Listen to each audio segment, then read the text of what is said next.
매출이 진짜 잘 안 나와서 힘드신 분들이 있어요. 마켓 입점도 해두고 상품 다 올렸는데 매출이 안 나시면은 그런 생각이 들어요. 스마트 스토어 쿠팡 다 망했구나, 구매 대행 끝났구나, 대량 등록 끝났구나, 위탁 사입 다 끝났구나 싶으시죠? 아닙니다. 본인이 못하고 있는 거예요. 근데 중요한 거는 대부분의 사람들이 다 못하고 있어요. 걱정하지 마시고, 잘하는 분들은 요즘 어떤지 제가 그걸 한번 보여드릴게요. 그리고 이분들이 트렌드를 어떻게 타고 있는지도 제가 분석을 한번 해드리겠습니다.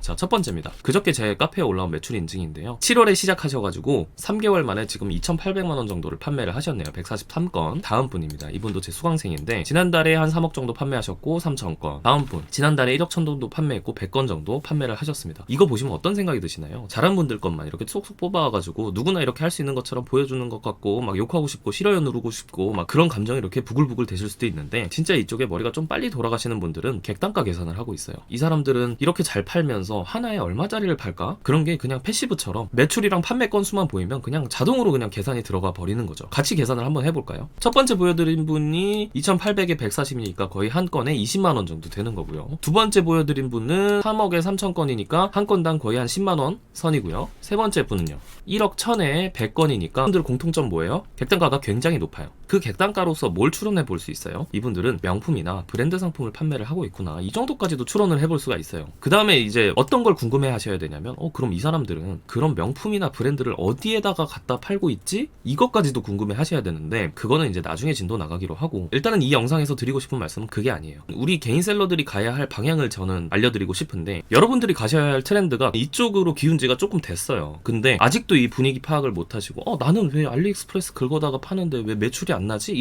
그러면 이제 좀 깝깝해지는 거예요. 왜 이쪽으로 트렌드가 기울었으면 앞으로도 그쪽으로 갈 수밖에 없는지에 대해서도 설명을 드릴게요.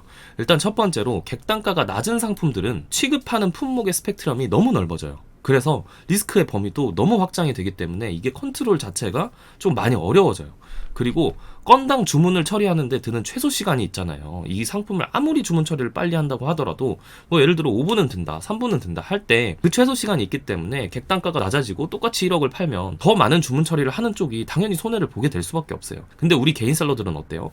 우리가 직접 하거나 알바를 써야 되니까 이게 다 원가에 상정될 수밖에 없고, 그래서 우리가 가져가는 돈이 좀 적어진다. 가져가는 돈이 적어지면 어떻게 돼요? 이 사업을 유지할 수 있는 동기가 많이 죽고 결국에는 접게 되는 거죠. 그런 이유들 때문에 저는 브랜드나 명품 쪽으로 가는 게 요즘 트렌드라고 생각을 하고, 이런 트렌드가 한번 생겼을 때는 저는 거스르면 안 된다고 생각하거든요. 투자에도 그런 얘기가 있잖아요. 이 대세가 있을 때 대세를 거스르면 나만 손해본다, 시장을 거스르지 마라, 이런 얘기가 있잖아요. 저 똑같이 생각합니다. 아니, 남들 다 브랜드 팔고 이렇게 해가지고 매출 잘 내고 뭐 많이는 못 가져와도 5%에서 10%만 가져와도 큰 돈이잖아요. 생각을 해보면은 처음에 보여드린 분 2,800 팔아가지고 5% 남는다고 치면 한 100몇십만원 남잖아요. 50만원씩만 더 받아도 그게 어디예요 솔직히. 월에 50만원 월세 받으려면요, 전세를 1억 이상, 매매가 한 2억 이상 되는 주택을 이제 월세 돌리면은 그 정도 받을 수 있거든요. 한 2억짜리 내가 아파트 사가지고 월세 주면은 한 50만원 받을 수 있어요 월에. 제가 이 얘기를 왜 하냐면, 제가 이번에 새 집을 분양받았는데 그 분양받은 집을 월세를 줬는데 월에 220만원이 들어옵니다. 되게 큰 돈이고, 저도 월세를 220만원이나 주고 사는 사람이 있어 싶을 정도로 신기했어요. 근데 주고 나니까 현타가 너무 오는 거예요. 왜 현타가 오냐, 쎄 빠지게 돈 벌어가지고 심지어 나름 운 좋게 돈도 많이 벌었다고 저는 생각을 하는데,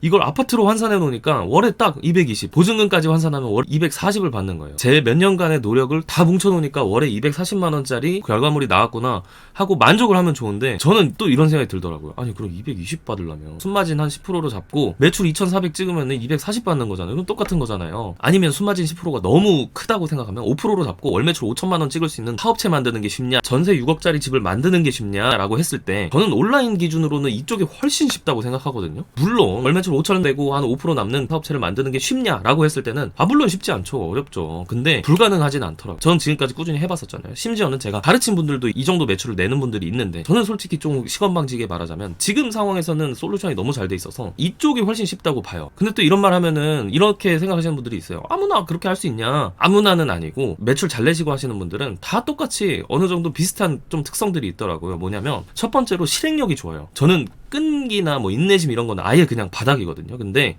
실행력은 진짜 좋다고 저는 자부해요. 온라인 사업이 아니더라도 주식이나 부동산, 오프라인 사업 뭐가 됐던 간에 내가 실패했을 때 뭐 1을 줘야 돼. 근데 성공하면 2나 3이, 더 잘하면 뭐 3에서 4까지도 받을 수 있어. 그럼 저는 바로 직진을 해버리는 그런 스타일이거든요. 지금까지도 그래왔고 앞으로도 그럴 예정인데, 물론 이 과정에서 가장 중요한 거는 실행력도 실행력이지만 실패했을 때 일을 게 1이냐 2냐 5냐 이거를 판단하는 것도 굉장히 중요하다고 생각합니다. 근데 이제 잘 되시는 분들은 실행력도 좋고 이것도 판단이 좀 잘 된다. 그래서 직진을 좀 잘하신다 라고 저는 생각을 합니다. 그러면은 얼마나 이를지, 이거 실패하면 어떻게 되는지 그건 누가 알려줘요? 알려주는 사람 아무도 없습니다. 본인이 알아가야 돼요. 본인이 부딪혀가면서 알아가야 돼요. 근데 제가 생각했을 때는 온라인 사업, 대량 등록 이쪽은 이럴 게 솔루션 비용? 이 정도라고 저는 생각해요. 물론 지재권 문제될 수 있어요. 문제가 안 되도록 하셔야죠. 문제가 안 되도록 하는 방법도 물론 있겠죠. 오늘 영상 어떻게 보셨나요? 매출 잘 나시는 분들 제가 보여드리면은 기분이 그냥 괜스레 안 좋아지시는 분들이 있는데, 저는 그분들에게 좀 말씀드리고 싶은 게, 아니 실제로 이런 일들이 벌어지고 있는데 언제까지 외면을 할 거냐, 저는 그렇게 생각을 합니다. 솔직히. 아니 그러면